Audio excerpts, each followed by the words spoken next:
Bonsoir, je vois que vous êtes tous bien réveillés, ce qui est normal après ces passionnants exposés sur des sujets particulièrement joyeux. Et c'est donc un privilège de pouvoir prononcer la dernière communication de la journée que le docteur Yves Louis, que je remercie, m'a demandé de vous parler particulièrement des cryptes et des fantômes qui circulent parmi nous et dans notre esprit ou dans notre corps lorsque l'on est descendant de victimes d'une violence telle que la violence nazie.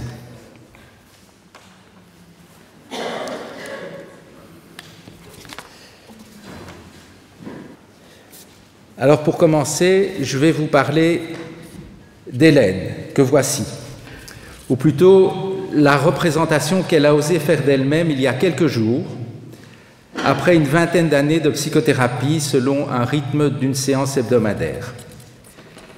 Hélène, qui a aujourd'hui 80 ans, a été conçue dans le camp de concentration pour étrangers de Gurs ou de Rivesaltes, dans le sud de la France. Elle ignore l'identité de son géniteur ainsi que son destin. Elle sait qu'il a probablement été assassiné à Auschwitz.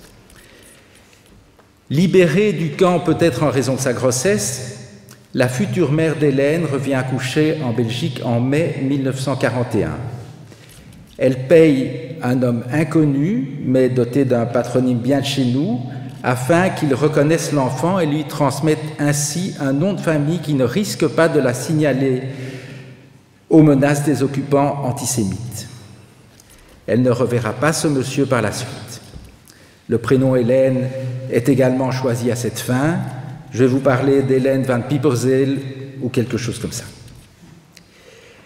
Dès l'été 1942, alors que les rafles de Juifs font rage dans toute l'Europe de l'Ouest occupée, et qu'elle se sait menacée, la mère d'Hélène confie son bébé de 15 mois à une inconnue, une résistante qui, dit-elle, se chargera de la cacher au sein d'une famille d'accueil. Ici, je vous demande de tenter l'effort d'imaginer ce qui se passe dans la tête d'une jeune mère lorsqu'elle confie son enfant à une inconnue alors qu'elle se sait et qu'elle sait que toutes les deux sont menacées de mort. La mère ne connaît évidemment pas l'avenir. À ce moment, elle ignore qu'elle-même et sa fille survivront. Elle ignore que la très jeune résistante de 20 ans à laquelle elle confie son bébé se nomme André Guelen, qu'elle mourra à un peu plus de 100 ans, il y a quelques mois donc. André Guelen, après avoir été reconnu comme juste par l'État d'Israël pour avoir sauvé de la sorte des centaines d'enfants juifs. Pour l'heure, à l'été 1942, la mère se sépare de sa fille, sans savoir où elle va aller, chez qui, comment ces inconnus vont l'accueillir, l'aimer et la protéger, ou pas. Elle ignore si elle la reverra, si elle survivra. Que dit-on à ce moment-là? Quel dernier mot confie-t-on à son enfant? Que mettons dans le petit sac qui peut l'accompagner? Imaginez. Ce travail d'imagination qu'Hélène repoussait avec effroi jusqu'à présent, elle vient de commencer, 80 ans après le drame, à le faire en se représentant dans cet état, dans cet autoportrait au moment de la séparation. Cette œuvre a un style et un thème tout à fait exceptionnels pour Hélène. Jusqu'à présent, elle tuait le temps en peignant d'inoffensifs et inintéressants paysages paisibles et ensoleillés sur base de jolies photos. Rien de personnel, rien de dramatique. Elle est elle-même étonnée de sa dernière production, qu'elle m'a toutefois autorisée à vous présenter. Après-guerre, incapable psychiquement et matériellement de la reprendre, la mère place Hélène dans un internat. Elle y vient rarement la visiter. Certainement est-elle traumatisée par la vie clandestine qu'elle a dû endurer, et l'attachement à l'enfant est-il fragilisé dans ces conditions précaires dans lesquelles il a eu à s'établir. Hélène se souvient de la solitude, de sa solitude, de son désespoir anxieux et de ses pleurs lorsque, postée derrière la grille de l'internat, elle attendait en vain de longues heures la visite de sa mère durant les week-ends et ce que cette dernière n'arrivait pas. Vers 6 ans, Hélène habite enfin avec sa maman. Rien ne lui est dit, rien ne lui est expliqué quant à ce qu'elle a vécu. Rien ne lui sera jamais dit sur son père. Elle se souvient d'une mère discrète, silencieuse et craintive, anxieuse. Elle se souvient des odeurs de cuisine.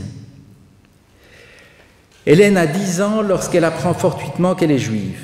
Elle est invitée chez une amie, elle redemande naturellement les plats en les nommant selon le nom qu'elle leur connaît, ignorant qu'il s'agissait de leur nom en yiddish, le bouillon Lokschen, le Kneidler. Surprise, la mère de son amie lui demande si elle est juive. Elle n'en sait rien, mais à son retour, elle pose la question à sa mère. La réponse fut « il ne faut jamais le dire ». Hélène a épousé un homme juif, donc aussi un ancien enfant caché, avec lequel elle a eu 2 enfants, Sarah et Nathan. Pour le coup, ils ont assuré la consonance juive des prénoms. Hélène a été terriblement maltraitée par son mari, lui-même également traumatisé. Incapable de se protéger de cette violence, d'en mesurer les effets sur sa vie psychique, Hélène a eu comme priorité absolue de protéger ses enfants. Elle les voyait en danger partout, mettant sur un même pied la réelle violence de leur père avec tous les dangers potentiels qu'elle imaginait. Elle était attentive à ce que ses enfants aient toujours à manger et qu'ils ne restent jamais sans nouvelles d'elle. Quand ils partaient en classe verte, elle envoyait avant leur départ une carte postale à leur adresse de destination afin qu'ils la reçoivent dès leur arrivée, et elle répétait ça tous les jours, jusqu'à leur retour. Elle bourrait leurs petites valises de tartines et de gâteaux qu'elle avait confectionnés. Espérant par là compenser son incapacité à leur transmettre des éléments de la culture juive autres que la nourriture, en raison de l'ignorance culturelle dans laquelle l'avait gardé sa mère, Hélène a inscrit ses enfants dans une école juive et dans des mouvements de jeunesse juifs. L'état de stress post-traumatique et les troubles de l'attachement dont souffre Hélène ont-ils eu un effet sur cette seconde génération et sur les suivantes? C'est ce que nous allons voir. Sarah, la fille aînée, travaille dans la commercialisation de denrées alimentaires et fait actuellement des études de nutritionniste. Elle a 2 enfants. Dès qu'ils ont eu l'âge d'en manger, Hélène leur a préparé le bouillon Lokschen et le Kneidler. Mais elle n'aimait pas que sa fille lui confie ses petits-enfants. Elle se sentait incapable de les protéger, pas sûre d'elle-même, trop faible, trop vieille, trop fragile, bref, une mauvaise grand-mère, une femme dangereuse. De son côté, Sarah, la fille donc, craignait que sa mère ne traumatise ses enfants comme elle l'avait été elle-même, tant par les aliments qu'elle lui donnait que par son attention anxieuse au judaïsme et à l'antisémitisme. Au cours de sa propre psychanalyse, Sarah a révélé à sa mère qu'elle s'était sentie terriblement embarrassée, triste, intrusée, abusée par les excellents gâteaux qu'elle trouvait dans son sac de voyage, ainsi que par les jolies cartes postales qu'elle recevait devant ses camarades de classe. Sarah percevait le mauvais goût et la force de l'angoisse extrême de sa mère dans les tartines, les gâteaux et à la lecture des cartes postales. C'est pourquoi elle a interdit à sa mère de parler à ses petits-enfants de judaïsme et surtout de bourrer leurs valises de tartines.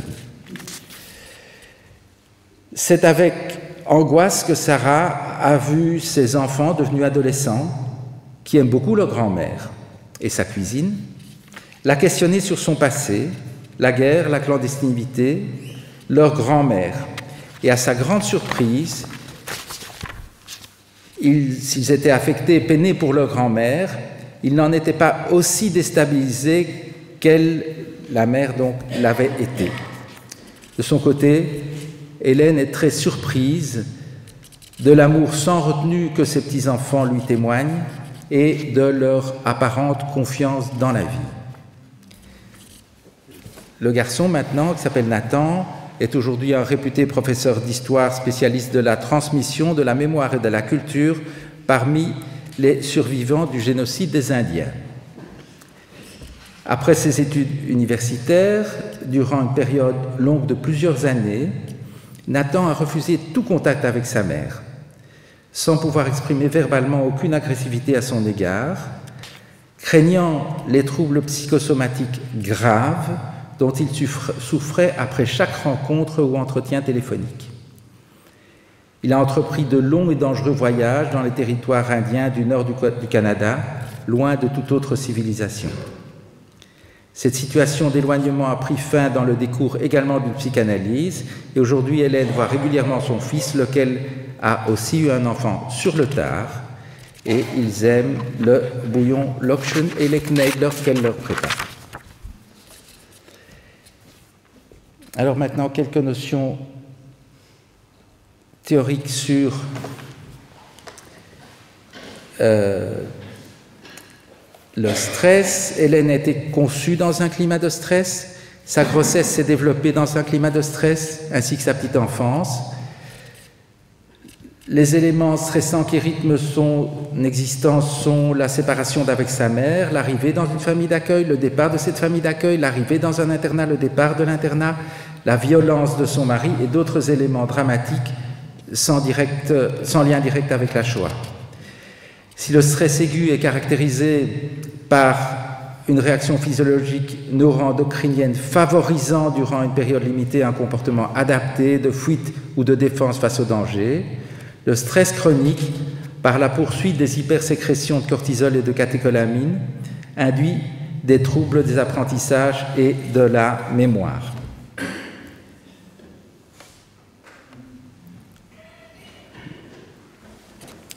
Le stress induit également un déficit de l'attention et une rigidité psychique, une augmentation de l'anxiété et de la mémoire émotionnelle, ainsi qu'une abrasion de la capacité à trouver du plaisir dans le souvenir d'événements paisibles et chaleureux. Cela donne un tableau de stress post-traumatique. Tous les résistants rescapés des camps et les juifs ayant été menacés de mort par les nazis, qu'ils aient été déportés ou qu'ils aient échappé à la déportation et à la mort en vivant cachés dans la clandestinité, souffrent de ce stress post-traumatique selon des modalités plus ou moins sévères. Ce syndrome est très stéréotypé et c'est un des mieux décrits par le DSM qui en est à sa 5e édition.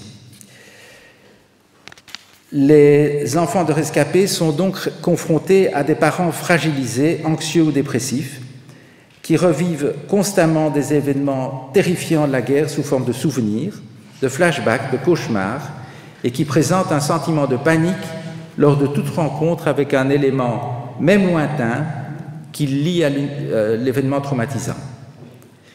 Ces parents cherchent à éviter tout ce qui peut se rapporter au traumatisme, même de façon lointaine donc. Ce peut être les commémorations, la langue allemande, les cris, le pain noir, mais aussi les réactions normales d'opposition ou d'autonomisation de leurs enfants. Leurs émotions sont émoussées, ils ont des difficultés à aimer, à être tendres, à faire confiance, à croire qu'ils peuvent être compris par quelqu'un qui n'a pas vécu la même chose qu'eux. Ce sont des parents facilement irritables, qui dorment mal et sursautent facilement. Alors je vais maintenant aborder un sujet qui peut être délicat, en ce que je vais comparer le malheur des résistants et celui des Juifs et montrer que les différences de traitement qui leur a été réservé ont eu des effets sur les victimes directes. Donc les victimes directes, c'est la génération que j'appelle G1, et sur les générations suivantes, alors il y a G1, 2, G2 et G3. Sans pour autant réveiller ce que l'on a appelé la concurrence des mémoires. Après-guerre, les citoyens et les autorités politiques étaient surtout enclins à célébrer l'héroïsme de leurs libérateurs et très peu à compatir au malheur des victimes des persécutions raciales. Les résistants et les soldats demandaient et obtenaient une reconnaissance spécifique, alors que les victimes de la Shoah n'avaient pas de quoi être fiers des raisons de leur persécution et cherchaient à éviter tout ce qui pouvait la leur rappeler. C'est donc la résistance de ce double mouvement qui a conduit à ce que les résistants aient bénéficié en Belgique d'un accompagnement social, dont un statut officiel dès 1947, alors que les Juifs et les Tziganes ont dû attendre 2003 pour cela. Or, l'accompagnement social est un élément déterminant pour prévenir l'établissement d'un état pathologique de stress post-traumatique, ou du moins pour en réduire la sévérité. Les victimes de la Shoah ont moins bénéficié de cet accompagnement que les résistants et les militaires. En outre, si à première vue la mortalité est semblable entre les deux groupes, elle n'a pas la même structure. Même l'expérience de la déportation n'a pas été identique pour les héros et pour ceux qui n'avaient pas de quoi être fiers. Les premiers en sont sortis avec 50% de leurs camarades, alors que seulement 3% des déportés raciaux ont survécu, après avoir été déportés vers des camps différents et vers des lieux de mise à mort, où ils ont assisté aux assassinats de 97% de leur famille. Ni les familles de résistants ni celles des militaires n'avaient été particulièrement inquiétées durant l'occupation, alors que les familles juives ont été détruites, depuis les nourrissons juifs jusqu'aux vieillards juifs, et les institutions juives ont été également atteintes. Il en a résulté après-guerre que les résistants et les militaires rescapés ont pu être défendus par leurs groupes sociopolitiques, qui étaient restés en état de le faire, et ont pu être accueillis et soignés au sein de leur famille d'origine, dont les membres les attendaient le plus chaleureusement possible, alors que les rescapés de la Shoah retrouvaient des familles décimées, endeuillées, et une communauté juive dont les principales associations étaient détruites. L'existence exclusivement parmi la population juive et tzigane de la génération que j'ai nommée 1-2 illustre cette différence. Il s'agit d'enfants de victimes de la violence nazie qui ont été eux-mêmes également victimes de cette violence. Ça ne se passe pas chez les enfants de militaires, et les enfants de résistants n'ont pas été particulièrement visés. Cette différence tient à ce que les nazis persécutaient les résistants et les militaires pour ce qu'ils avaient fait, alors qu'ils assassinaient les juifs pour ce qu'ils étaient, ce qui est la caractéristique du génocide, et qui vise à détruire l'entièreté, comme Johan Putmans l'a rappelé, d'une communauté et d'une culture, et donc de poursuivre chaque membre de cette communauté dès son plus jeune âge.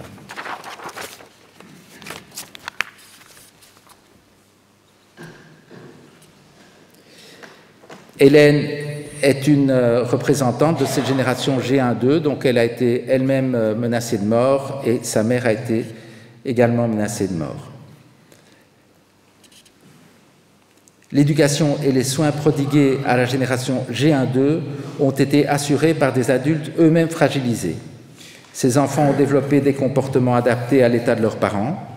Ils faisaient tout ce qui leur était possible pour ne pas déstabiliser encore plus ses parents, dans la mesure où ils les aimaient, et surtout en avaient besoin autant que ses parents pouvaient leur donner. Quand l'enfant protège son parent pour qu'il puisse continuer à être élevé par lui, et quand il en arrive à négliger ses besoins propres pour cela, cela aboutit à un processus de parentification de l'enfant. De tels enfants sont souvent considérés sages comme des images, ce sont de bons élèves, peu capables d'introspection et très travailleurs. À la génération G2, soit les enfants de victimes de la violence nazie qui n'ont pas eux-mêmes été victimes de cette violence, la différence persiste entre les enfants de résistants et militaires et ceux des victimes des persécutions raciales. Parmi les éducateurs des enfants de résistants et militaires, au moins un des deux n'avait pas été confronté à un événement traumatique comme une menace directe de mort.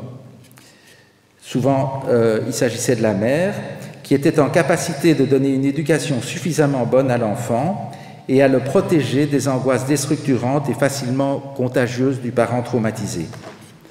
On sait que lorsque un parent a une pathologie mentale, ce n'est pas particulièrement dangereux pour l'enfant, pour autant que l'autre parent soit sain, ne souffre pas d'une telle pathologie. Généralement, les rescapés juifs et tziganes ont retrouvé ou reconstitué des couples endogames. On a vu que leur stress post-traumatique implique qu'ils ne fassent confiance qu'à une personne qui a vécu le même drame qu'eux. C'est ainsi que les enfants de cette génération G2, du côté des victimes des persécutions raciales, ont été confrontés sans protection à des éducateurs qui étaient tous deux traumatisés. Dans notre exemple, ces enfants G2 sont Sarah et Nathan. Ils perçoivent le stress de leur mère dans les moindres détails. Non seulement ils constatent qu'elle n'arrive pas à se protéger ni à les protéger de la violence du père, mais ils goûtent son angoisse jusque dans ses gâteaux ou ses appels téléphoniques. Ce sont des enfants sages, bons élèves, qui, sans agressivité, se mettent dès que possible à grande distance de leur mère. Ils choisissent néanmoins des thèmes de travail, la nourriture et la transmission de la mémoire au sein d'une population génocidée, en lien avec le passé familial.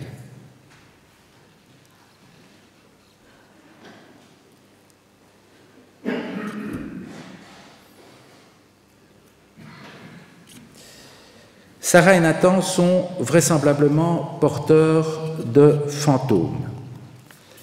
Ces concepts psychanalytiques ont été mis au point dans les années 60 par deux psychanalystes juifs, Maria Torok et Nicolas Abraham, eux-mêmes rescapés de la Shoah. Maria Torok était psychologue et Nicolas Abraham philosophe, donc non médecin.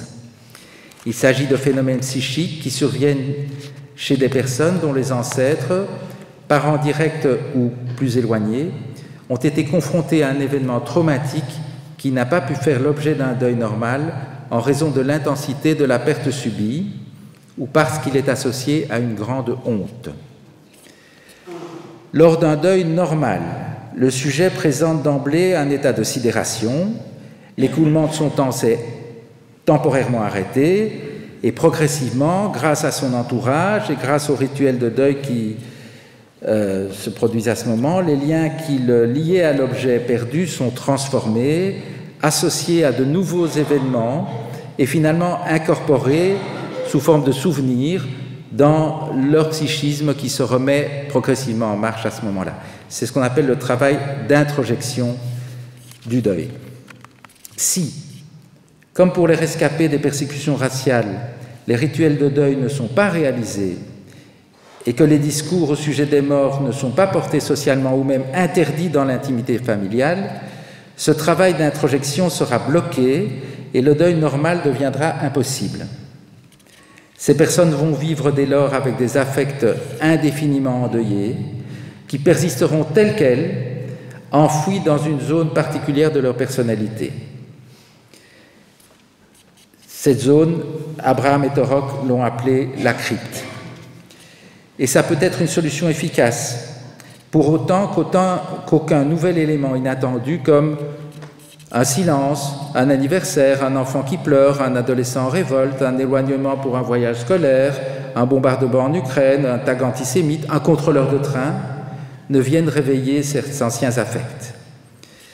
Cela conduit alors le sujet à réagir comme il avait réagi à l'époque du traumatisme, dont les affects ont été encryptés. Et vous avez sans doute remarqué que certains rescapés vieillissent différemment des autres personnes, ou plutôt qu'une certaine partie de leur personnalité, et parfois même de leur corps, semble ne pas vieillir, qu'ils se comportent face aux émotions comme s'ils avaient toujours l'âge qui était le leur durant la guerre, qui était le leur au moment du traumatisme où tout s'est arrêté.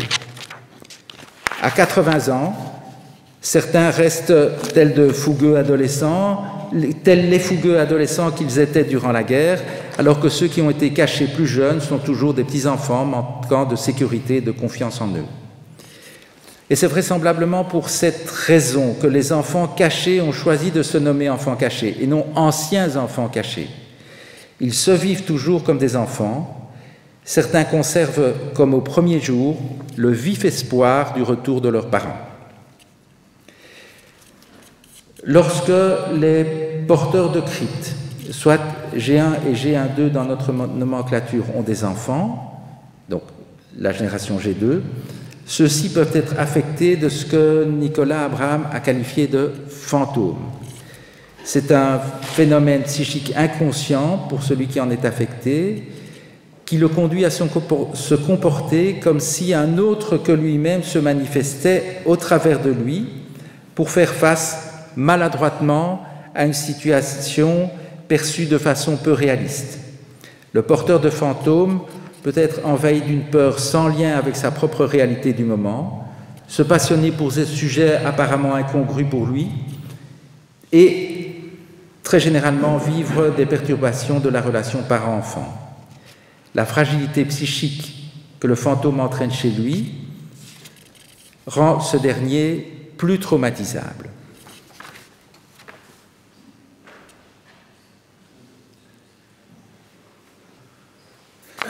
On arrive à la fin.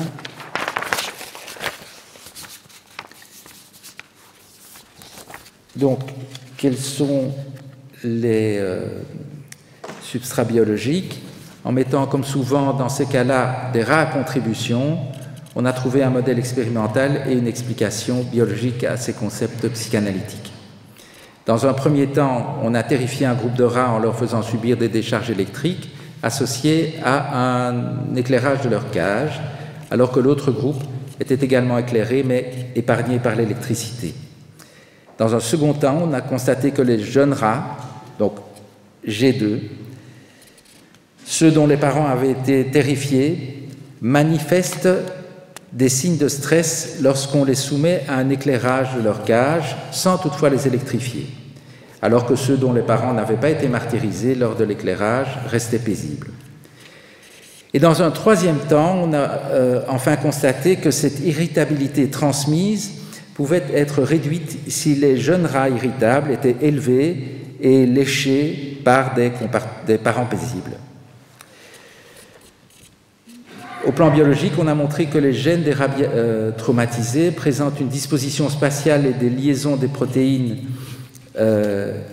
histones particulières et que cette conformation est transmise à la génération suivante, qui a donc contre la marque, une transmissibilité des caractères acquis, mais que cette transmission est susceptible d'évoluer, de se dénouer en fonction de l'environnement dans lequel les rats sont élevés.